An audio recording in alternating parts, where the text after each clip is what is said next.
इनकी सबकी कथाएं हैं, तो कथाएं नहीं तो कम से कम नाम लेकर स्पर्श तो कर ले, अपराध न हो, स्मरण कर ले। तो ब्रह्मा जी के पुत्र अत्रि हुए। ये कथा में हमने सब वो माया फैला रखा है। ब्रह्मा जी के 9 पुत्रों की चर्चा हुई थी ना, अत्रि, वशिष्ठ, पुलस्त, पुलह, क्रतु, भृगु, तो उसमें अत्रि जी हैं। तो अत्रि के 3 पुत्र हुए, चंद्रमा और दुर्वासा और वो जो है विष्णु भगवान के अंशावतार दत्तात्रेय। ये 3 पुत्र अत्रि जी के हुए। तो जो चंद्रमा हुए उसी से चंद्र वंश शुरू हुआ। तो अत्रि के पुत्र चंद्रमा और चंद्रमा के पुत्र बुध हुए और बुध के पुत्र पुरूरवा हुए, जिनको एल भी कहते हैं। ये प्रतिष्ठानपुरी के राजा थे। वर्तमान में प्रतिष्ठानपुरी को झूंसी कहते हैं, जो प्रयागराज। ये पहले प्रतिष्ठानपुरी था। तो यहीं के राजा था। उर्वशी के साथ इनका विवाह हुआ। इनके 6 पुत्र हुए, आयु, श्रुतायु, सत्यायु, रय, जय, विजय। फिर इसी वंश में आगे चल करके राजा नहुस हुए। इनके भी 6 पुत्र हुए, यति, ययाति, संयति, वियति और कृति। यति तो यति ही हो गया, सन्यासी हो गया। थोड़ी सी शांति बनाए, ये मीठा तीता रख दीजिए। और आप लोग एकदम पास में आके बैठ रहे हैं, तो आपको उधर ही हमको करना पड़ेगा। एकदम जो पास में बैठे हैं वो थोड़ी सी गंभीरता रखें। तो वैसे भी समय कम है और इसमें 5 मिनट इधर चला गया, चित्त आपने खींच लिया, वह समय जितना ही खराब होगा वो आपका ही नुकसान होगा। और देखिए हम बोल रहे हैं, आप सुन ही नहीं रहे हैं कि आप ही को बोल रहे हैं, क्योंकि आपका मन उधर है, तो आप समझ भी नहीं पा रहे हैं कि हम लोगों को ही कह रहे हैं। बोलिए भक्त वत्सल भगवान की। आपका समय जा रहा है और कथा भी नहीं सुन रहे हैं। 2 में से 1 का उपयोग कर ले। यहाँ बैठे तो कथा सुन ले, 1 लाभ ले ले। अगर कथा नहीं सुनना है तो समय क्यों बर्बाद करना। तो चलिए, ये हर जगह होता है, नाराज हम नहीं हो रहे हैं, ये हर जगह होता है, इससे कहाँ भागेंगे। जहाँ बच्चे रहेंगे, जहाँ जन रहेंगे, वहाँ आवाज तो होगी, लेकिन बार बार ऐसे थोड़ा ब्रेक लगाना भी तो हमारा काम है।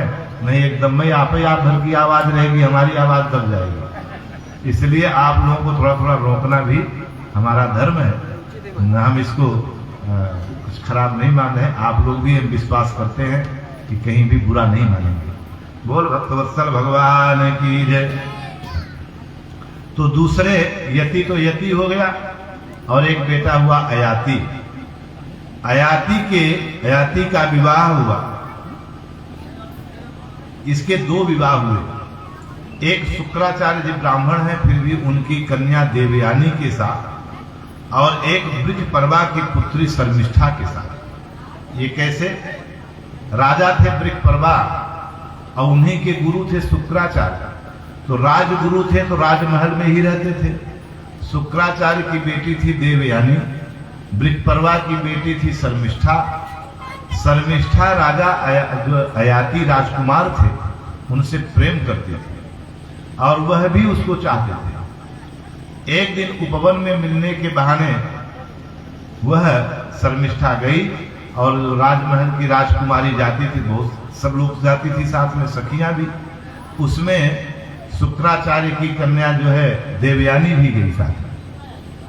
और उपवन गए, वहां सरोवर था, सरोवर में स्नान किया सब लोगों ने।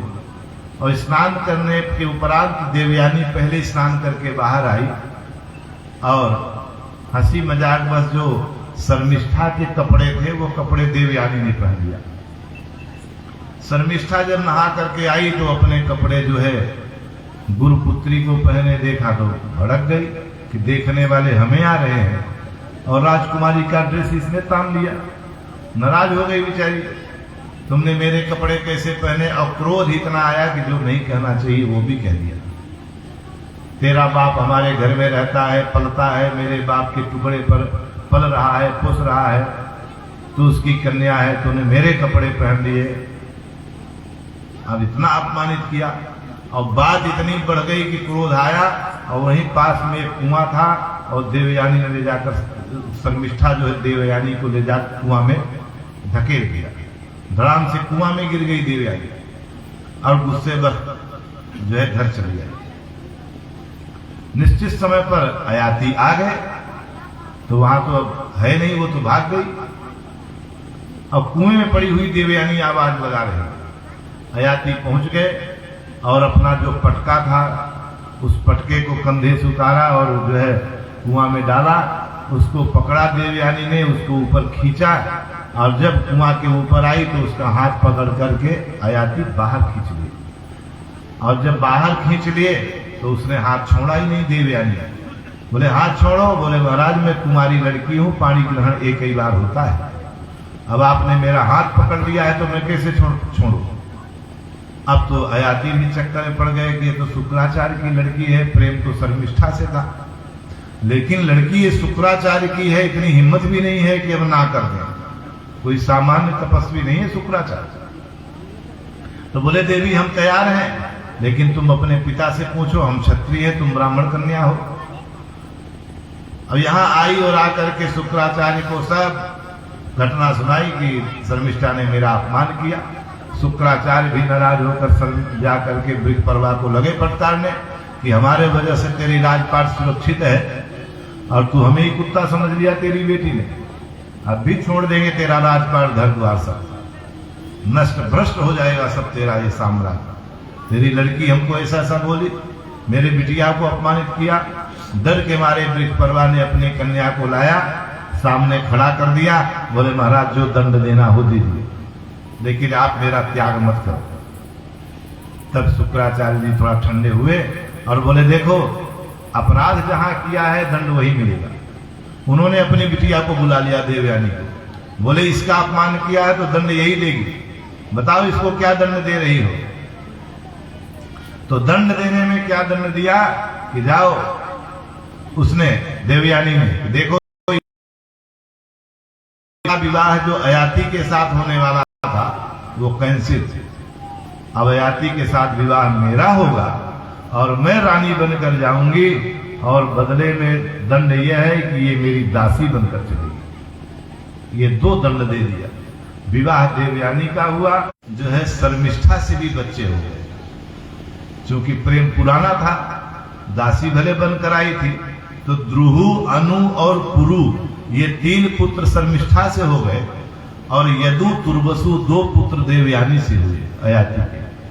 और बाद में जो है शुक्राचार्य ने जो है अयाति को श्राप भी दिया, दंड भी दिया, लेकिन अब जो होना था वो तो हो ही गया। 5 संतान हुए।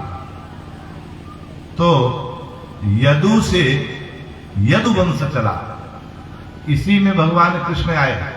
जो कभी कभी कोई ब्राह्मण अपने उसमें आ जाते हैं तो बोला अरे भगवान आए तो हमारे यहाँ आए, डायरेक्ट नहीं तो इनडायरेक्ट ये संबंध है।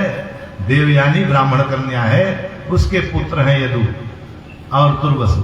तो इस तरह से ये इन सब की बहुत लंबी कथा है, तो हम कम शब्दों में आपको सोच रहे हैं, छोड़े भी ना, समझाते चले। तो वहां यदु पैदा हुए देवयानी से, यदु और तुर्वसु। तो इन सबके राजपाट सबका वंश चला, लेकिन हमको कृष्ण जन्म की ओर जाना है, इसलिए हम वही लाइन पकड़ कर चलेंगे जहां भगवान कृष्ण आएंगे। तो यदु हुए और यदु से यदुवंश चला। फिर वो शुक्राचार्य ने राजा अयाति को श्राप दिया, जाओ वृद्ध हो जाओगे। तो वृद्ध हो गए तो फिर पुनः श्राप जो देवयानी ने कहा इनकी जवानी लौटाइए। तो बोले तुम्हारा कोई बेटा अगर अपने शेष आयु तुम्हें दे दे तो तुम्हें मिल जाएगी। तो पुरु ने बाप का बुढ़ापा ले लिया और उन्हें अपनी युवावस्था दे दिया। बाद में जब विषय भोग करके थके तो फिर उसको युवावस्था लौटाया और बेटा को ही उसको राजपाट दिया। तो कुरुवंश आगे चल करके कुरुवंश भी हुआ। यही कौरव पांडवों का भी वंश, एक वंश इधर चला गया। और इधर जो यदुवंश हुआ, ये दोनों यदुवंश और विष्णु वंश दोनों ही यहीं से राजा अयाति से ही प्रकट हुए। तो फिर जो है अब कुरुवंश में भी बड़े बड़े प्रतापी राजा हुए हैं, उनका स्मरण कर लें, कथा करने की समय नहीं है। इसी कुरुवंश में दुष्यंत हुए राजा, दुष्यंत, और उसकी कथा बड़ी प्रचलित है। और रंतिदेव हुए। और सुखदेव जी कहते हैं कि हे परीक्षित, तेरा भी जन्म इसी वंश में हुआ, पुरवंश में। और आगे चलकर यदुवंश की बात फिर चलते हैं। यदुवंश राजा यदु के 2 पुत्र हुए, देवमीढ़ और अजमीढ़। देवमीढ़ के पुत्र हुए सूरसेन, सूरसेन के पुत्र हुए वसुदेव, और वसुदेव के पुत्र हुए भगवान श्री कृष्ण। और जो अजमीढ़ हुआ, अजमीढ़ के पुत्र हुए उग्रसेन, और उग्रसेन का बेटा हुआ कंस। तो ये दोनों की वंशावली है। इधर कंस उनका बेटा हुआ, राजा हुआ हुए उग्रसेन। जब समय आया, बहुत दिन के बाद वृद्ध हो गए उग्रसेन, तो कंस ने किया क्या कि उग्रसेन को पकड़ करके जेल में डाल दिया और राजा अपने से बन गया। अब बताइए, अच्छा किया कि काम बुरा किया?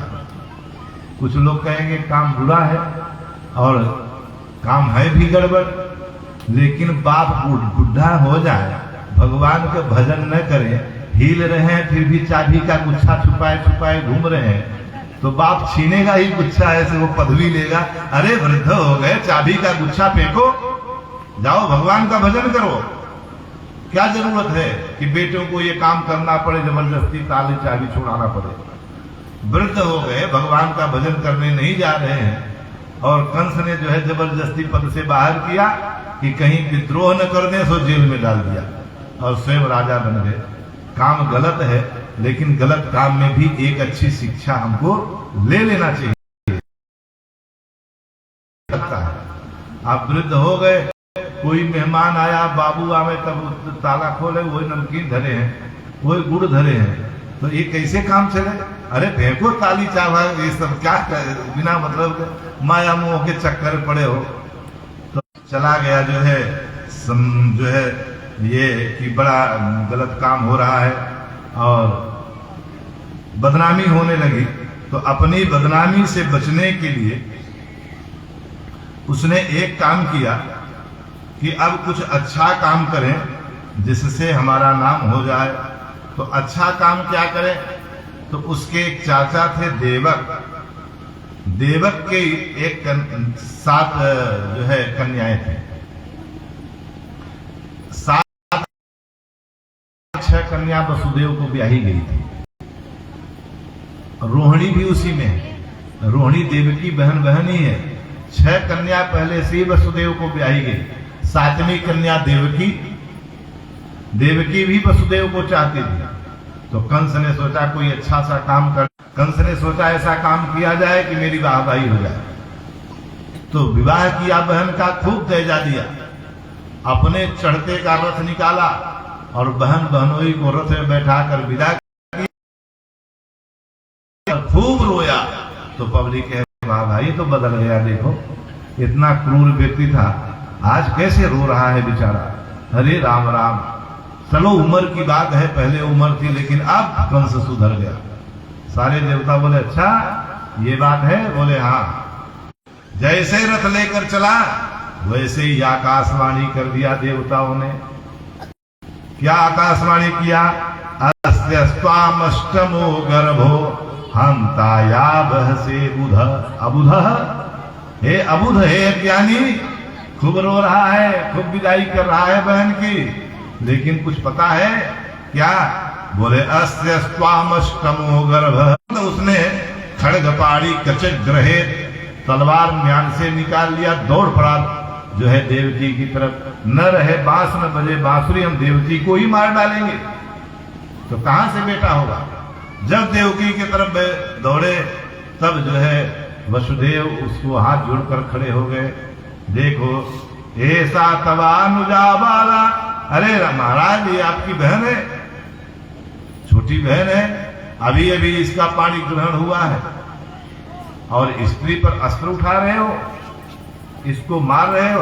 अरे बोले ये मेरी मृत्यु लेकर पैदा, ये मृत्यु मेरी मृत्यु का कारण बनेगी, इसके गर्भ से मेरी मृत्यु है, 8वां बेटा इसका मेरा काल बनेगा।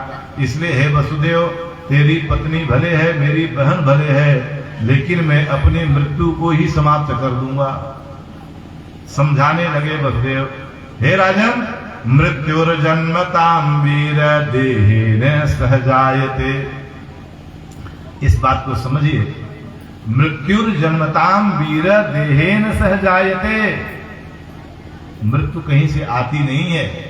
लोग कहते हैं जब मृत्यु हो जाती है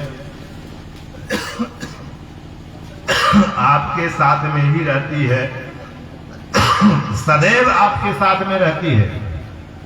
कहते हैं मौत आ गई, आई नहीं, वो गई कहां थी?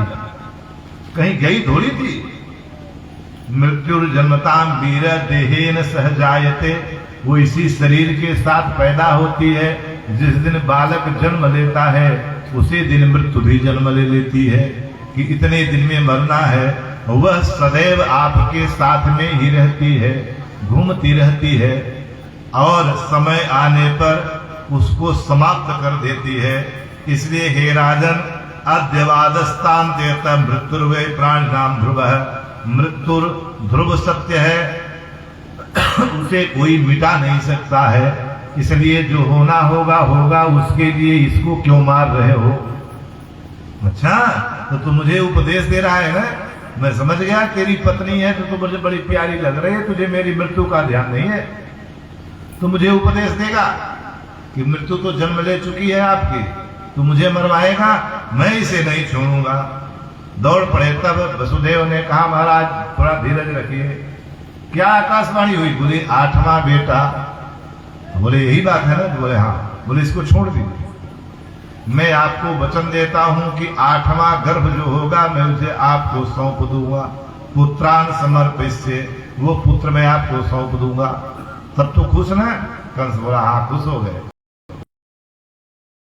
को देव की घर में जाया, मस्त बैठ गया। नारद जी पहुंच गए। बोले क्या बात है, ऐसे उद्विग्न चित्त क्यों बैठे हो? सारी कथा बताई। बोला ये समस्या आई, समाधान क्या किया? बोले बात तय हो गई। उसने कहा 8 दिनों की, किसमें पहली दूसरी तीसरी कौन है? इसका मतलब महाराज क्या हुआ? अरे मूर्ख, तो वो भगवान विष्णु की माया को क्या जानेगा? कब किसमें कैसे गिनती लगा में उनकी उल्टी गिनती चलती है। इसलिए तू इस चक्कर में मत पड़। तब समझ गया गुरु जी सही कह रहे हैं। और नारद जी तो चाहते हैं जल्दी पाप का घड़ा भर जाए, क्योंकि उन्हें पता है 8वें में ही भगवान आने वाले हैं। वो तो भगवान के दर्शन के लिए उतावले हो रहे हैं। तुरंत गया कंस और देवकी और वसुदेव को पकड़ कर लाया, फिर पुनः तुरंत जेल में डाल दिया। एक एक करके 6 पुत्र हुए, सबको मार डाला। 7वें में शेषावतार जी आए, जो रामावतार के लक्ष्मण जी थे। वो 7वें गर्भ में आ गए देवकी के। भगवान समझ गए कि 7वें में शेष जी हैं, लखनलाल बनकर चल रहे हैं, और ये जब जन्म लेंगे तो मामा कंस इनको भी पत्थर पर पटकने का प्रयास करेगा। कहीं अपने स्वभाव में अगर ये आ गए तो वही कंस की गारंटी खत्म कर देंगे। फिर मेरे अवतार लेने का प्रयोजन ही समाप्त हो जाएगा। तो मैं जेल में गए तो वो नंद जी के यहाँ रह गई है, इसलिए मैं देवकी के गर्भ से आऊंगा। सो बड़े भैया के रूप में ये शेष जी रोहिणी के गर्भ से आवे तो दोनों का मान रह जाएगा।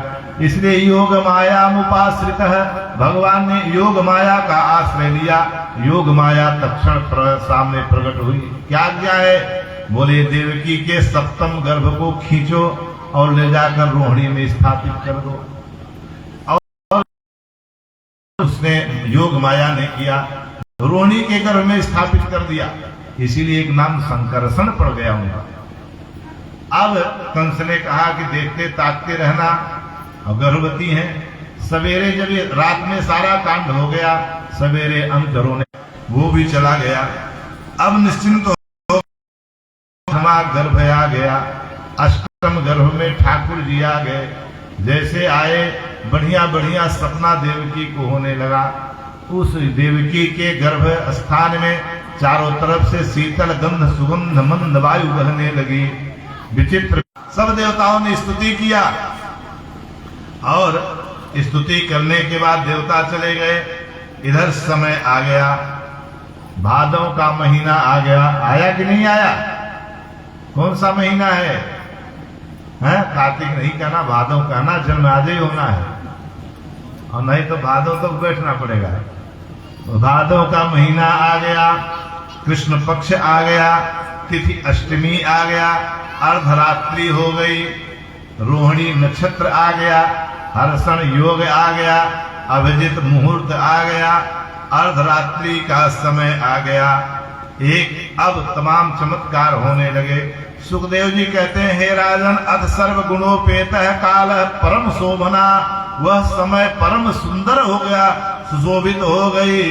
अशांत प्रसेदुर्गगनम निर्मलो डुगदोदयम नद्य मही मंगल भूयिष्ठाम पुरग्राम ब्रजग्रह मंगल भूयिष्ठाम। ये पृथ्वी मांगलिक चिन्हों से सज गई, अनायास ही। जो ऋतु नहीं है उस ऋतु में विविध प्रकार गई, सुंदर लगने लगी, मांगलिक चिन्ह हो गए। अर्धरात्रि में कमल का पुष्प विकसित हो गया, ये बड़ा चमत्कार है। प्रायः कमल का पुष्प कब विकसित होता है? जब सूर्योदय होता है तब कमल खिलता है, लेकिन आज अर्धरात्रि में ही कमल का फूल खिल गया।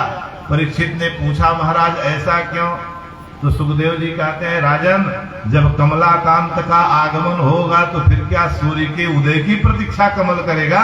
वो रात्रि में ही खिल गया कमलाकांत के स्वागत में। नद्य प्रसन्न सलिला, सारी नदियां प्रसन्न हो गई। आज नदियां क्यों प्रसन्न हो गई? इसलिए प्रसन्न हो गई कि हमारे जीजा जी आ रहे हैं। ये कैसा संबंध है? अरे भगवान के 8 विवाह हुए, जिस दिन विवाह कथा आएगी वो कथा सब आएंगी। 8 विवाह रुक्मिणी से, जावमंती से, सत्यभामा से, और चौथा विवाह कालिंदी यानी जमुना महारानी से हुआ है। 5वां मृतबंदा से, लक्ष्मणा से, ये भद्रा से। ये 8 विवाह फिर उस दिन की बात है। अभी इतना जान लीजिए, चौथा विवाह भगवान का कालिंदी यानी जमुना जी के साथ हुआ है। तो जब जमुना उनकी पटरानी है तो जमुना के नाते जितनी नदियां हैं सब खुशहाली मना रहे, हा मेरे जीजा जी आने वाले हैं। इसलिए नद्य प्रसन्न सलिल है, सारी नदियां प्रसन्न हो गई। और अर्धरात्रि का समय आ गया। अर्धरात्रि में भगवान देवकी के गर्भ से खाली हो गया, एक ज्योति पुंज प्रकाश हुआ। इतना प्रकाश हुआ कि वह देवकी और वसुदेव देख भी नहीं सक रहे थे। और देखते देखते ये प्रकाश एक रूप, एक आकार लेता चला गया। जो निर्गुण निराकार सत्ता थे वही सगुण साकार होकर भगवान कृष्ण के रूप में प्रकट हो गई। बोले कृष्णचंद्र भगवान की जय। तमद्भुतम बालक अम्बुजेक्षणम चतुर्भुजम शंखगदायुधम श्रीवत्सलक्ष्मं गलशोभिकौस्तुकं पीतांबरम सांद्रपयोध सौभगम भुजम शंखगदा पद्मवाला से विभूषित भगवान श्री कृष्ण देवकी और वसुदेव के सामने प्रकट हो गए। दोनों दौड़े कि भगवान की स्तुति करें। सुखदेव जी कहते हैं, बालक तो पैदा हुआ राजन, लेकिन बड़ा अद्भुतम बालक अम्बुजे। दोनों दौड़े की स्तुति करने के लिए भगवान ने सावधान कर दिया, ज्यादा गाना बजाना मत करना, नहीं मामा कंस आ जाएगा। तो क्या करें? बोले कुछ मत करना, चुपचाप रहना, जैसा हम कहे वैसा करना। क्या करना है? बोले अभी हम बालक रूप में आ जाएंगे, फिर कुछ नहीं बताएंगे। इसलिए एक सूप में भर करके मुझे तुरंत सिर पे उठा लेना और चल देना, जो है जमुना पार करके जाना। नंद के भवन में यशोदा मैया ने एक लाली को जन्म दिया है, लाला को लेटा देना, लाली को लेकर चले आना, किसी से कुछ बताना मत, यही काम करना है। तो बोले ठीक है, ये काम तो हम करेंगे। लेकिन वसुदेव ने कहा, लाला ये बताओ क्या बात है? बोले देख ये हथकड़ी बेड़ी लगी है, तो हम कैसे जाएंगे? भगवान हंसने लगे। अरे जब यह जीव भगवान को अपने सिर पर धारण करता है, यानी स्वीकार करता है भगवत सत्ता को, तो ये ज्ञान और माया मोह की हथकड़ी बेड़ी अपने आप टूट जाती है, ये टूट जाएगी। अच्छा ठीक है लाला, अगर हथकड़ी टूट गई, फिर दूसरी बात देख ये बड़े बड़े किवाड़, मोटे मोटे किवाड़। भगवान ने कहा जब भगवान को ये जीव स्वीकार करता है, उसका पावन चरण शरण ग्रहण कर लेता है, तो ये अज्ञान की किवाड़ अपने आप खुल जाएगी, इसकी चिंता मत करो। और ये जो बाहर बड़े बड़े शत्रु बल्लम बर्छी भाला लेकर खड़े हैं, सो बोले शरीर में सब काम क्रोध मद लोभ दंभ ईर्ष्या द्वेष दंभ पाखंड झूठ अन्याय अत्याचार, ये बड़े बड़े शत्रु जो खड़े हुए हैं, ये सब सो जाएंगे। भगवान का आश्रय तो ग्रहण करो। सो वसुदेव बोले तो ठीक है। भगवान अंतर्धान हो गए, एक बालक के रूप में हो गए, और सारी सामग्री वहां पड़ी थी, उसमें भगवान को उन्होंने ले लिया एक पात्र में, और अपने सिर पर जो उठाया सो हथकड़ी बेड़ी धड़ाम से टूट कर गिर गई। आगे बढ़े तो वो सारे किवाड़ अपने आप खुलते चले गए। जो शत्रु खड़े थे बल्लम बर्छी भाला लेकर, सारे शत्रु सो गए। आगे बढ़े, जो बाहर निकले तो अभी नहीं, हम बताएंगे भगवान की स्वरूप का दर्शन कराएंगे आप लोगों को, अपनी मनमाना लाना मत, जब गीत होने लगेगी तब। तो जब बाहर निकले तो एक काम और होने लगा। बादलों ने देखा, अरे राम राम, ये हमारे सामने चले जा रहे हैं, ये भी घनश्याम, हम भी घनश्याम, और इनका भी नाम घनश्याम। और दूसरी बात यह है कि ये भगवान है, तो क्या करें? बादलों ने कहा, बोले चलो भगवान सामने से जाए तो खाली हाथ नहीं लौटाना चाहिए, कुछ देना चाहिए। तो हम बादलों के पास क्या है जो हम देंगे? तो उन लोगों ने कहा देखो भगवान बोले हाँ जल तो हमारे पास है। तो बोले फिर चलो बारिश करो, जल ही बरसाओ।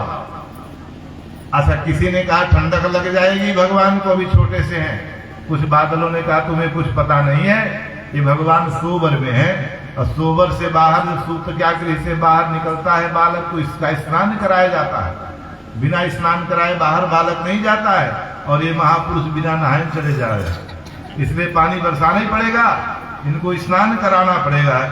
इसलिए बवर्ष पर जन्य उपांशु गर्जित से सोन बगात बारी निवारयन फणे। बवर्ष पर जन्य उपांशु गर्जित, बवर्ष पर जन्य उपांशु गर्जित है। मेघ गर्जना करने लगे और लगे पानी बरसाने, खूब पानी बरसने लगा।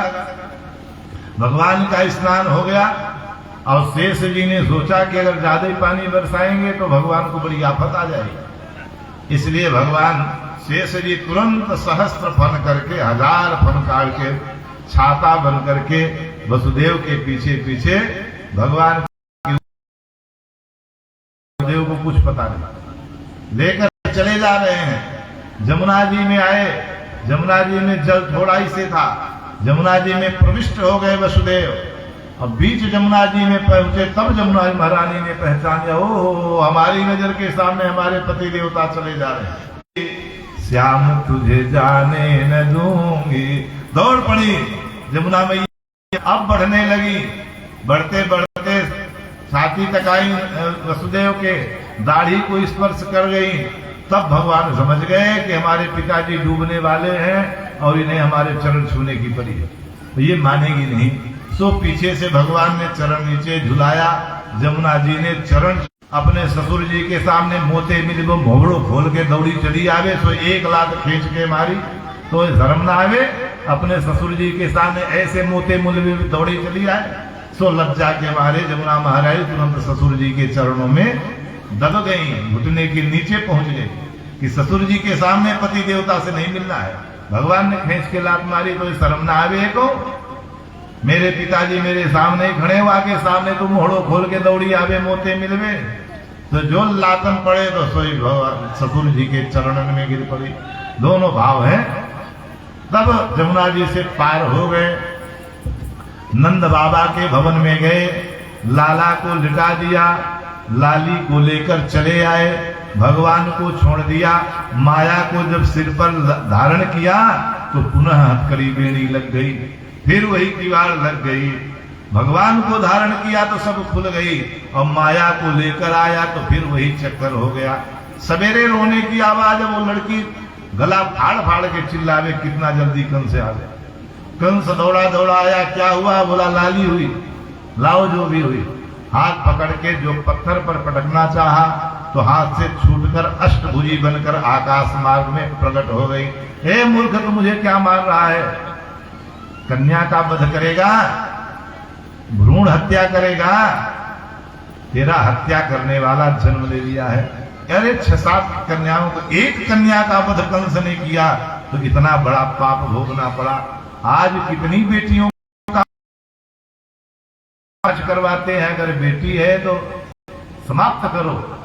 मानो सबको वह संकेत दे रहे, अरे तू कन्या का वध क्या कर रहा है दुष्ट, तेरा वध सुनिश्चित है, तुझे मारने वाले ने जन्म ले लिया है। कहाँ है? बोले इसी ब्रज क्षेत्र में करती हैं। यहाँ ये हो गया।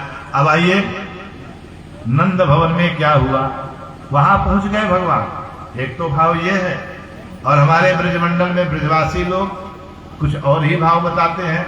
अब बस 2 मिनट में आरती 5 मिनट में हो जाएगी। भला बहुत देर तक आप लोगों ने समय दिया, 20 मिनट ही ज्यादा दिया है, अभी ज्यादा नहीं हुआ है। और हमारे भक्त इनको तो दूर जाना, घबराओ ना, कैसे भी पहुंच रहे है कोई बस है? चलो कोई बात नहीं। बोल भक्त वत्सल भगवान की जय। तो ब्रजवासियों में ऐसा भाव है। अब देखिए ब्रज की कथा हो गई, आ गई तो थोड़ी थाड़ी कुछ ब्रज भाषा भी मुंह से निकले तो हिंदी से मिलती जुलती है।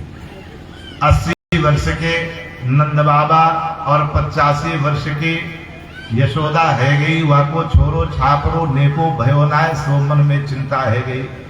किया बुढ़ापे में एको छोरो ना भयो, अबे तो भयो नाय, आगे कछु पतो नाय होगो के। नंद बाबा खुशी हो गए, महाराज आपके आशीर्वाद से मोए जन्म है जाए, वो ऐसे बातें ना कहा करो। क्यों?